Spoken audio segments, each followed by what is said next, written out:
Le Royaume-Uni se prépare à la plus grosse grève du rail depuis 30 ans. Le Royaume-Uni se prépare à la plus grosse grève de train depuis plus de 30 ans entre le 21 et le 25 juin, les syndicats sectoriels demandant de meilleurs salaires et conditions de travail.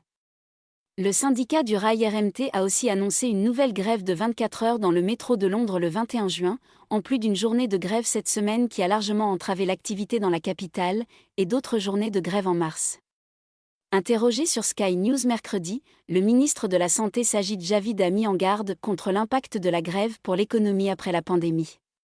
Ces mouvements sociaux annoncés risquent notamment de perturber plusieurs événements sportifs et culturels de grande ampleur comme le festival de musique de Glastonbury.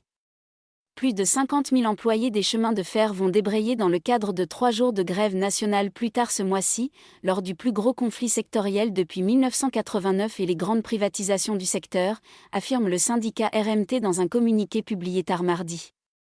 Il attribue ce mouvement social qui se tiendra les 21, 23 et 25 juin à l'incapacité des employeurs du rail à parvenir à un compromis négocié avec le RMT.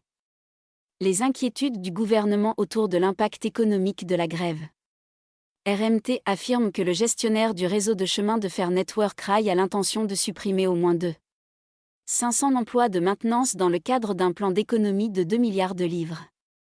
Network Rail et les compagnies de transport ferroviaire ont imposé à leurs effectifs des gels de salaire sur plusieurs années et prévoient de supprimer des milliers d'emplois, ce qui va nuire à la sécurité sur les chemins de fer, argumente le RMT.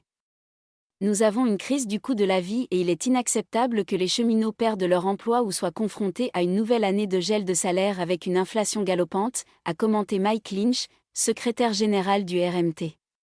Interrogé sur Sky News, le ministre de la Santé Sajid Javid a mis en garde contre l'impact de la grève pour l'économie après la pandémie. Nous ne sommes évidemment pas d'accord avec cette décision des syndicats.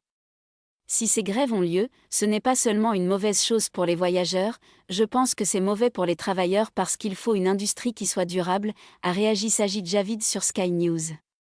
Rappelant que le secteur avait reçu une aide publique de 16 milliards de livres durant la pandémie pour continuer à fonctionner, il a appelé toutes les parties au dialogue pour tenter de trouver une issue.